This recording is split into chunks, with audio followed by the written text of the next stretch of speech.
Band of the Blue Dolphins, Chapter 5. That night was the most terrible time in all the memory of Galasat. When the fateful day had dawned, the tribe numbered 42 men, counting those who were too old to fight.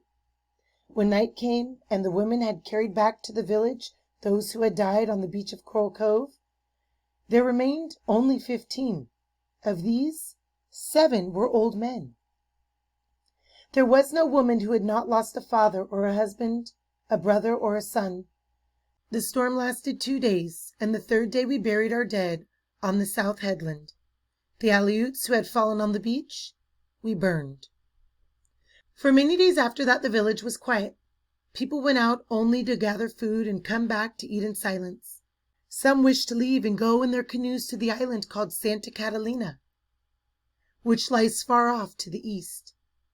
But others said that there was little water on that island, and in the end a council was held and it was decided to stay at Galasat. I'm going to pause here for a moment to look at these maps. You can see that San Nicolas Island is here. This is where Galasat is, the village of Galasat. Santa Catalina is closer to the mainland, right off of the coast of Los Angeles. So here's Santa Catalina Island. The council also chose a new chief to take my father's place. His name was Kim Ki. He was very old, but he had been a good man in his youth and a good hunter.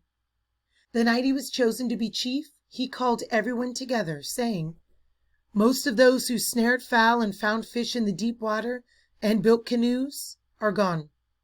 The women, who were never asked to do more than stay at home, cook food, and make clothing, now must take the place of the men and face the dangers which abound beyond the village. There will be grumbling in Galasat because of this. There will be shirkers. These are people who refuse to do the work. These will be punished, for without the help of all must perish." Another word for perish is die.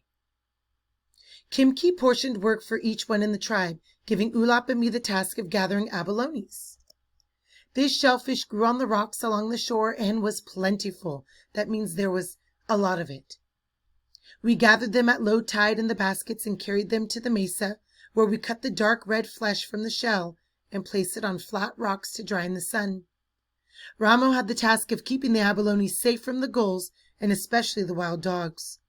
Dozens of our animals, which had left the village when their owners had died, joined the wild pack that roamed the island.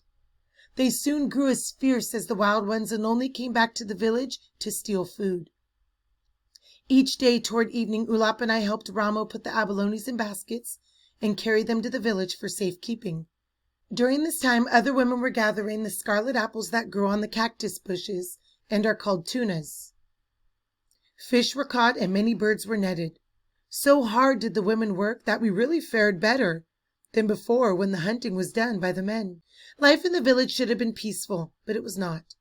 The men said that the women had taken the tasks that rightfully were theirs, and now that they had become hunters, the men looked down upon them. There was much trouble over this until Kim Ki decreed that the work would again be divided. Henceforth, the men would hunt and the women would harvest. Since there was already ample food to last the winter, it no longer mattered who hunted.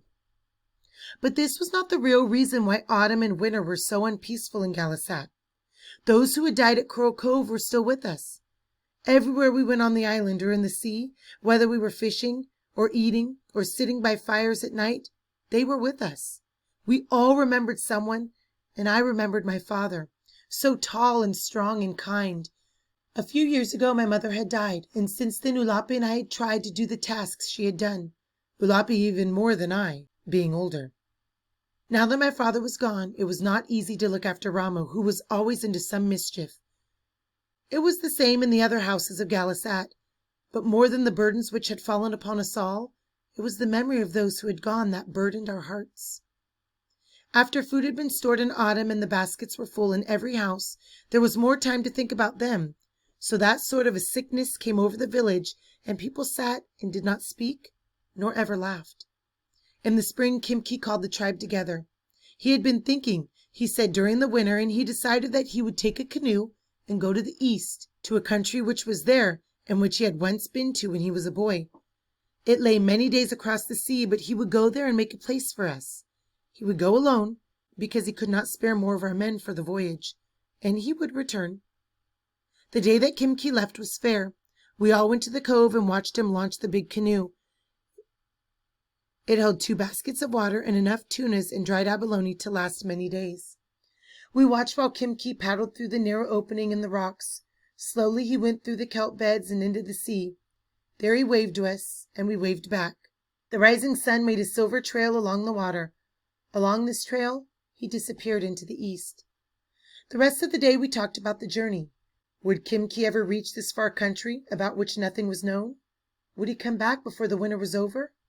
Or never? That night we sat around the fire and talked while the wind blew and the waves crashed against the shore.